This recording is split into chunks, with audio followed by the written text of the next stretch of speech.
people with signs and drums. Their message is loud and clear. They are fighting for a minimum wage, $15 an hour, and also the right to form a union. You can see it's pretty active right now. They just shut down the street and at University and the 15 freeway. There were about 7 to 10 of these protesters that were arrested after they laid a blanket down on the road and sat down.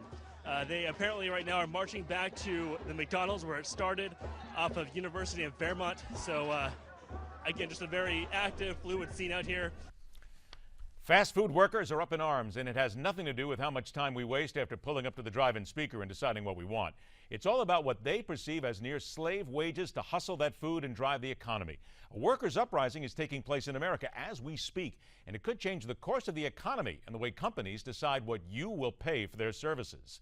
Let's welcome to MidPoint Senior Analyst for the Independent Women's Forum, Hadley Heath Manning, and the morning radio host of WIBC FM 93.1 in Indianapolis, Tony Katz. Thank you for joining us, both of you. Sure. Thank you. Tony, I'm going to start with you. $7.25 an hour to $15 an hour in a union. Come on now. They can't be serious. There is absolutely no way the critics will say that they're going to get that kind of money, and this is all just a show. What do you say and what do you hear? Well, I think it depends on what we mean by show. What is the show for? Remember, this is an extension of the 99% 1% conversation. This is the push by unions. The SEIU did a tremendous amount of the organizing of this latest push to get this going because they want those unions to take place. But most importantly, there's been a lot of conjecture and a lot of discussion about whether or not these people are just ridiculous, whether or not they're using the words that have been used on the street, dumb, whether or not they're wrong or they're failures.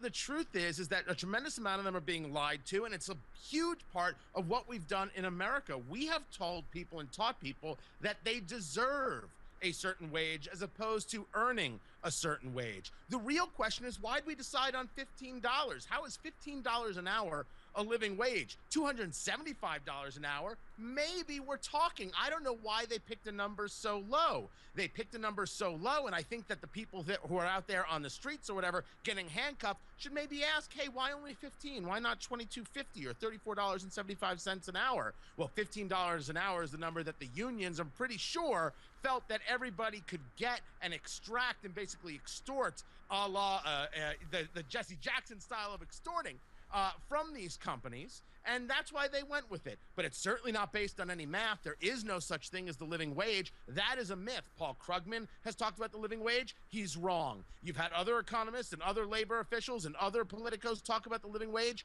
They're all wrong. They are all purposefully lying to try and make this happen so they can bring more dollars into union coffers. If there's another reason, I'm all ears. All right, Hadley, Heath, lies, extortion, we're getting it all here, not a living wage. I mean, where do you stand on this? It does seem to people that this is a union basically making the decisions here and trying to up their membership more than anything else. Well, I think it's important, Ed, to point out that Americans of all political stripes are frustrated with the status of our economy right now. In the news update we heard, the August jobs numbers are out. In that report is a report about wages, and we've seen 2.1% increase in wages over the last year for workers of all income levels. That's frustrating. That's hardly enough to keep up with inflation. But the answer, importantly, to the problem of poverty alleviation or to low wages is not an artificial wage increase brought about by government regulations, because of course we understand that kind of increase, especially a dramatic increase like $15 an hour, more than double what the current rate is, would have just disastrous ripple effects in our economy, hurting most of all the workers who are out there protesting in favor of this wage. Because presumably, Ed, if someone's working in a minimum wage job, that means that he or she is an entry-level worker, maybe with lower skills than necessary to move on into a more advanced position. But more than half of workers who work in minimum wage jobs do get that raise within a year of working. So what we want for Americans of all income levels, of all political stripes, is real wage growth that translates into a higher quality of life. But you don't get that through regulation. You get that through robust economic growth. Tony, there's a good point there with regard to government regulations. The government comes in and says you have to go to $15 an hour. So what will happen? The companies themselves will go, okay, we'll just robotize. We'll drop a couple of more automations in there. We'll take away some more workers. We'll basically keep where we're at right now as far as our salaries are concerned, but you forced us to do it. So how are these people, why are these people allowing themselves basically to be used? At least that is what you're saying, and what others are saying, that they're being used. And that's absolutely it. So let's break it down just a little bit further. The people who are actually working are being used. I reject the idea that they're bad people. I reject the idea that they're not bad people, dumb but they say they can't live. They say they can't make it on $7 an hour. And what we have told them is an easy way out. Oh, well, these companies are making too much profit, therefore they should just pay you more. That is the wrong way to act. That's the wrong approach, and the people who push that approach, which are the unions and are the politicos, are all wrong. Those are the failures. Those are the horrific people in society, and we should point that out clearly. But when you talk about the robotics, there's a report, I think it was Business Insider, that said there's a machine that can do the hamburgers about $380 an hour. We have heard President Obama blame ATM machines for putting people out of work. So there's never a moment where there still won't be a blame, and we have to now take care of these people in another way. If they can't have jobs at the fast food place because we've used technology to make our lives easier, better, stronger, and faster, well, then we have to pay them some other way. So if they don't get it via this, they'll get it via another opportunity. But we should always keep in mind, it's really important, people who have a job deserve our respect. There are people out there who lost their job, who found anything in order to keep their families going. We should respect those people. The people who do not deserve our respect, who deserve our derision, who deserve our mocking, who deserve our frustration, are those people trying to tell others that they deserve something rather than they should earn something. All right, let's go ahead and stop there for a second on the deserving side of things. I got to stop you there one sec. Hadley, Heath, let me get to you on this right now. There are people who are saying, wait a minute, we're living in poverty here right now. It's $7.25 an hour. We absolutely can't feed our families. We can't feed our kids. You, though, say that that's a myth. Well, it's important to point out, when we are targeting our public policies to alleviate poverty, who are the people really living in poverty? And many people struggle to reach that federal poverty line or live above the poverty line because they can't find consistent full-time paid work. Fewer than a quarter of people actually who are earning minimum wage today are living below the poverty line. And it's important to point that out because many of them, in fact, over half of minimum wage workers are under the age of 24. A lot of them are living in households with other earners contributing to the household income.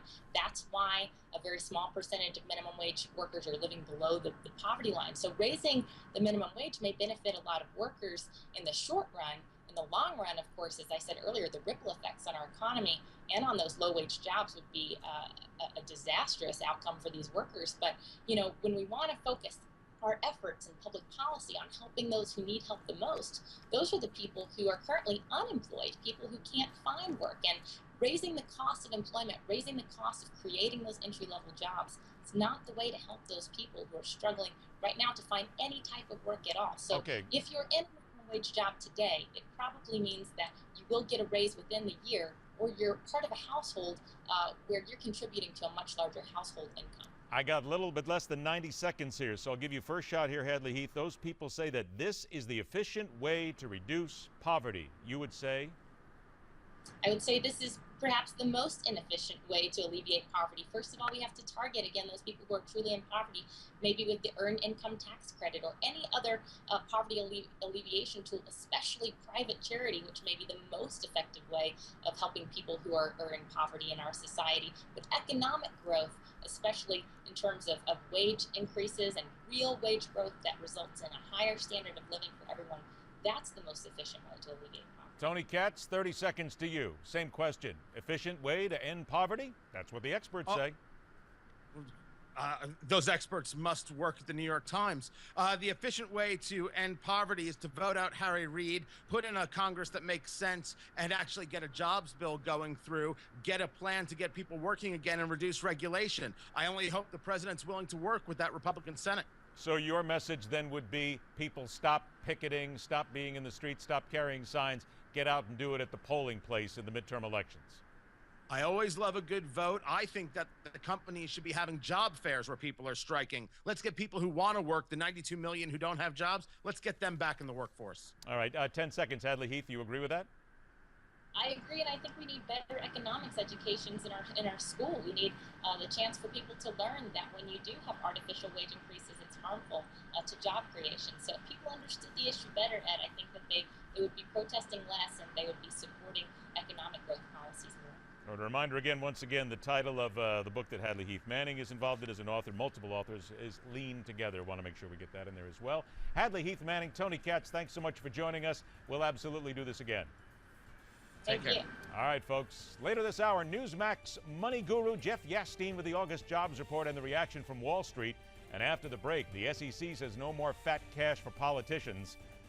We're coming back on MidPoint.